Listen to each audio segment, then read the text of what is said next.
So I want to share with you for a few minutes here uh, the importance of listening and paying attention to people when they talk. And so I'm going to run the scenario here for you.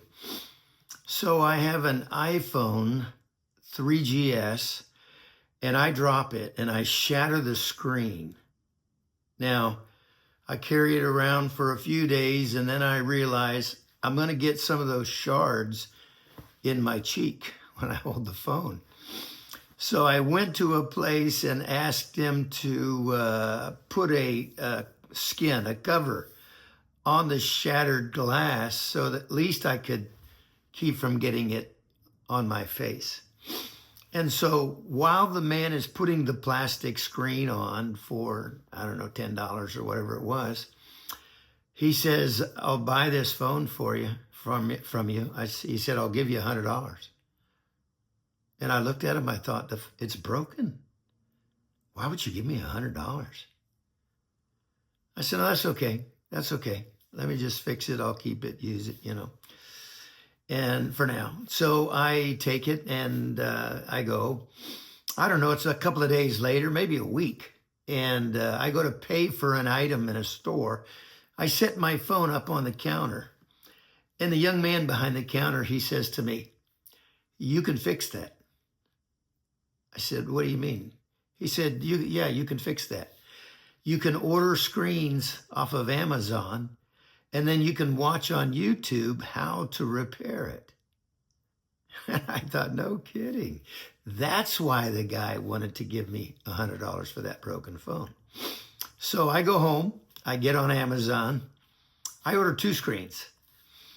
The screens came, I watched the videos online a couple of times, maybe 3, 4, 5 times, I don't know. And so the screens came, I sat down at the dining room table and I went through the process. It took me 2 hours. I was being so careful. I was afraid of ruining my phone. When I got done, I hit the button, fired it up. It was like a brand new phone.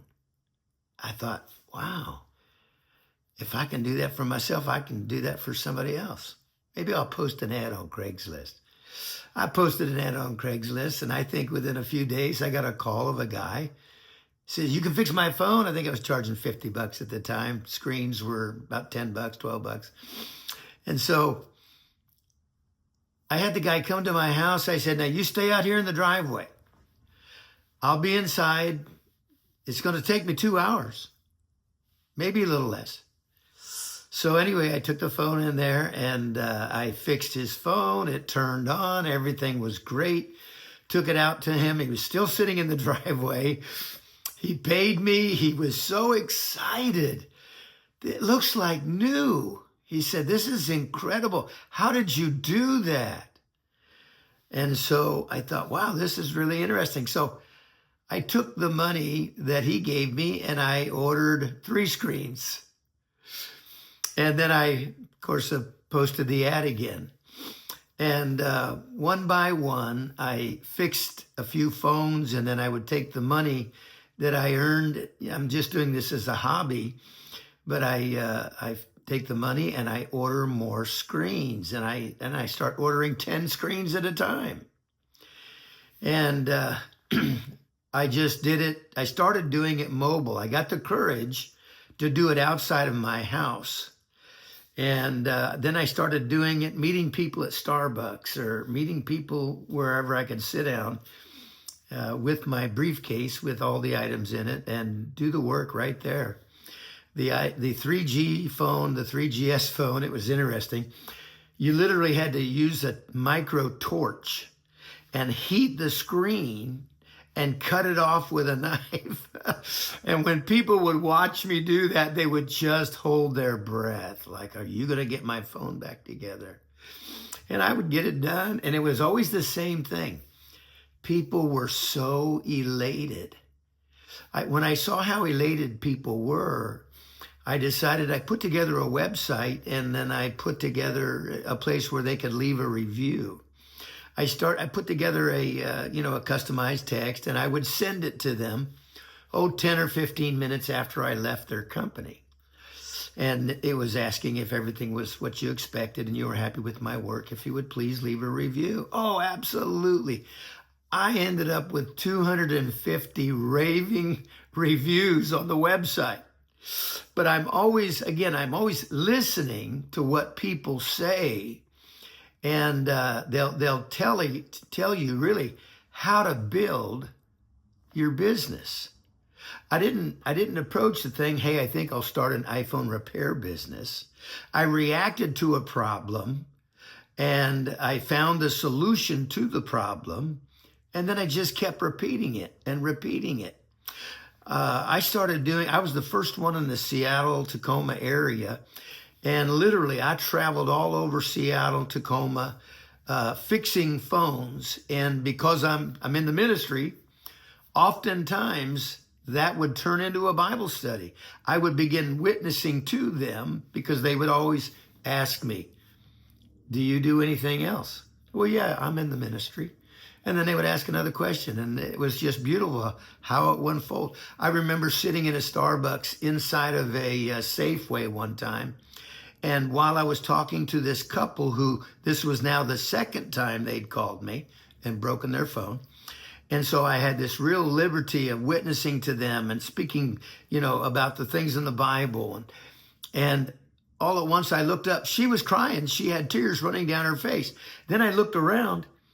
There were probably 20 people all looking where we were and listening to because I can get kind of loud if you can't tell, but they would listen to me. And I thought, look at the power of this. Look at the power of this. To get in the company of individuals and begin to be able to witness and share the word of God, because I'm not sitting at the table as a minister or a pastor. I'm there as an iPhone repair guy. So it disarms people. Anyway, something to keep in mind. Well, pretty soon the iPhone 5 came out, and there was a company that whenever a new phone came out, they would take it completely apart. They'd videotape the process, and then they would upload that to YouTube so that anybody who wanted it could view it, and they were in hopes that you would buy supplies from them. Anyhow, so I would watch that video, and it was it was a lot different than the 3G and the 3GS. When you took that phone apart, I don't remember, there seemed like 60, 70 parts on the table. And so what I would do is take a white 8.5 by 11 sheet of copy paper. I'd set it on the desk. And then as I took the parts out of the phone, one by one, always doing the same system, I would set them on that piece of paper. I would work my way around the piece of paper so that when I got done, I would reassemble it just going back around the piece of paper. It was pretty amazing. Eventually, my wife's second cousin, I taught him how to do it. And then he wanted to open up a shop. He found a shop in downtown Puyallup, and we ended up doing that. We said if we just fixed 2 phones a month, we could pay the rent. And so we started doing that. And it was amazing of how many people we connected with. We started, I don't remember if I reached out to people or they were reaching out to me, but people wanted me to train them on how to do this. We had guys flying from around the country come in and spend a week with us, and we would train them and then send them back to their city, and they would open a shop, run a business. And we did this with people back east, down in California, Oregon, Florida. We had people everywhere. Anyway, I remember when we crossed the mark and said, between us and the people that we had trained, we had fixed over 1 million iPhones. And so you see the potential of starting very small and meeting a need. And meeting the need was being able to repair that iPhone. We started at $50. I think we ended up with the iPhone 5s at $150 eventually. And then my brother-in-law, he started training himself on all kinds of tablets and phones. We actually had school districts in California shipping us their broken iPads They were owned by students for us to repair them and ship them back. Anyway, I always thought that was such an interesting story. A lot of the proceeds that I got from my personal work in the business, I used it for supporting missionaries, a large part of it.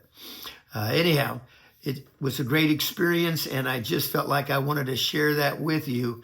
You see the potential of, as you see and listen to people, they'll tell you what business you should be starting. I've always said that when somebody says to me, hey, I want to start a business, the first thing I say to them is, that's the wrong reason to start a business. It's the wrong reason. You have to see a need. Somebody said years ago, find a void and fill it. You see a need, you match it up with the solution, you bring that together, that makes business. I'll say this, for every iPhone that I repaired, I would receive 2 referrals. Somebody'd call me, they say, hey, I heard you fix Bobby's phone. And I say, oh, yeah. And can you fix my phone? And I would say I got 2 referrals for every phone I repaired. That told me the business would build itself, that it was perpetual. I wouldn't have to do a lot of advertising, even though I did. But because of the demand and the referral base, word of mouth being the best form of advertising, we live in a generation that reads the reviews. You've got to have a setup to where people can leave a review. And I told my wife's second cousin, Kreger, I said, listen, there's sometimes you're going to do a job and you're going to send it away having made no money, because what you're doing is you're protecting the review. You always want a positive review. So anyway, here's another one I can share with you. I'll come back later and we'll talk some more about another business I've done.